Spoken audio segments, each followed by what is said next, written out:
Students, आज हम exercise 1.4 question number 2 जो है सॉल्व कर रहे हैं। हमारे पास इसके अंदर एक मैट्रिक्स ए गिवन है और ए मैट्रिक्स के हमारे पास एलिमेंट्स हैं 3, 0, -1 एंड 2। इसी तरह हमारे पास दूसरा मैट्रिक्स बी गिवन है और बी मैट्रिक्स के एलिमेंट्स हमारे पास हैं 6 एंड 5। और बुक वाले ने हमसे क्वेश्चन किया है कि find A B. First question यह है कि ए बी फाइंड करना है, ठीक है। और सेकंड क्वेश्चन हमारे पास ये है कि आपने बी ए जो है वो फाइंड करना है।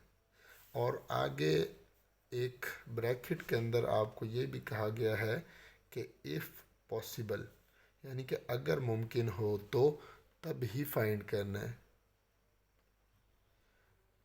तो हम देखते हैं कि ये मुमकिन है या नहीं, क्या ये फाइंड हो सकता है या नहीं। तो क्योंकि हमें पता है कि सबसे पहले हमें ये चेक करना है कि ये दो मैट्रिसेस मल्टीप्लाई हो भी सकते हैं या नहीं। जैसा कि मैंने क्वेश्चन नंबर 1 के अंदर बताया था, इसी एक्सरसाइज के जो क्वेश्चन नंबर 1 था उसके अंदर मैंने बताया था कि दो मैट्रिसेस मल्टीप्लाई कब होते हैं और कैसे होते हैं।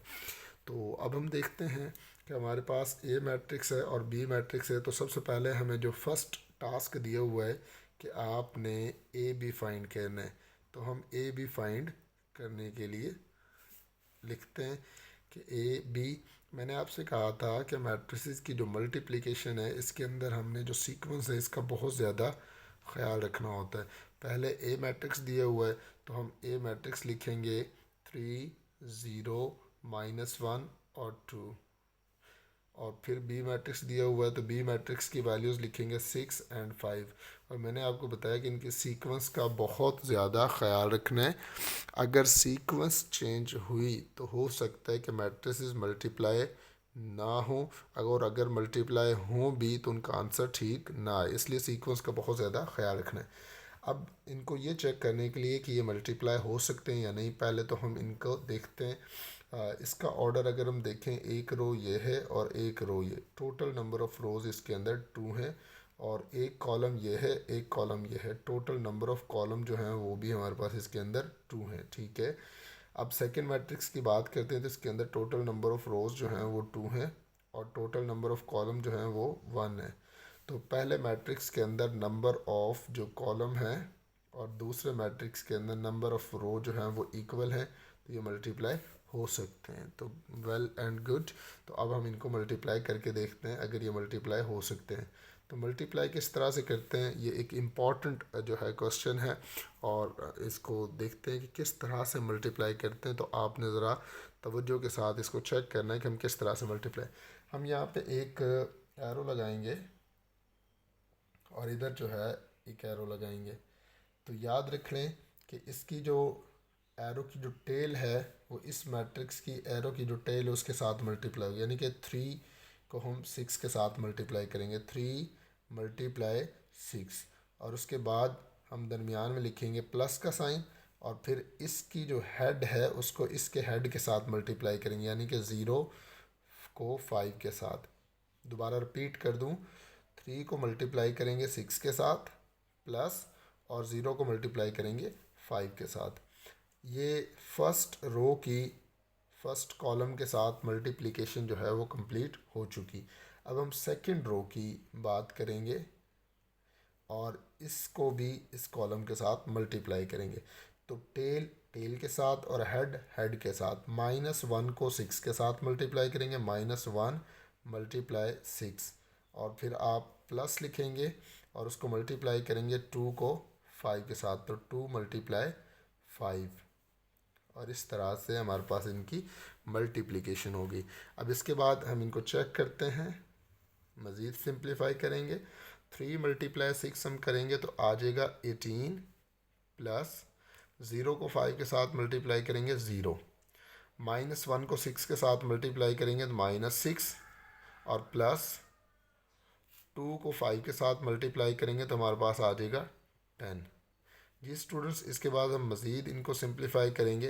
18 + 0 तो ये आपके पास 18 आ जाएगा और -6 + 10 तो मैंने आपको बताया हुआ कि बड़ी वैल्यू में से छोटी को माइनस कर देंगे, 10 में से 6 को निकालेंगे 4, और बड़ी वैल्यू के साथ जो साइन है वो साइन आ जाएगा, प्लस का साइन है तो प्लस आप लिखें या ना लिखें। ये स्टूडेंट्स हमारे पास ए बी मैट्रिक्स हमने जो मल्टीप्लाई किया वो आ गया ए बी। अब हमारा जो दूसरा टास्क था जो हमने बी ए फाइंड करना था, अब वो हम देखते हैं।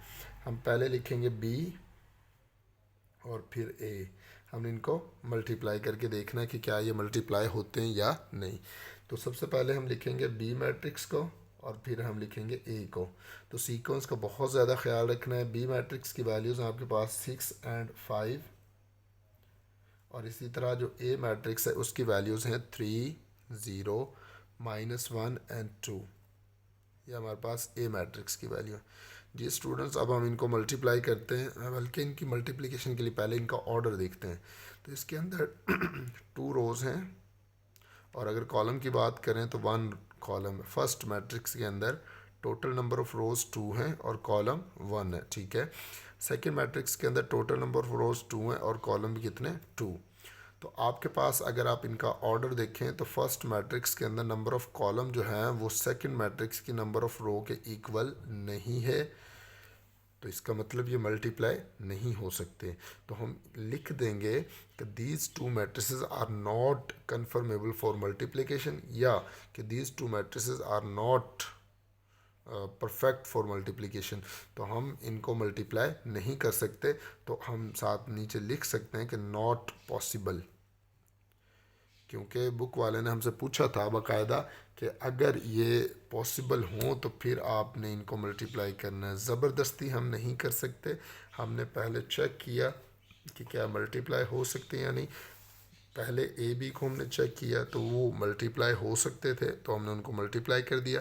फिर हमने बी ए को चेक किया लेकिन ये मल्टीप्लाई नहीं हो सकते थे, इसलिए हमने लिख दिया कि नॉट पॉसिबल।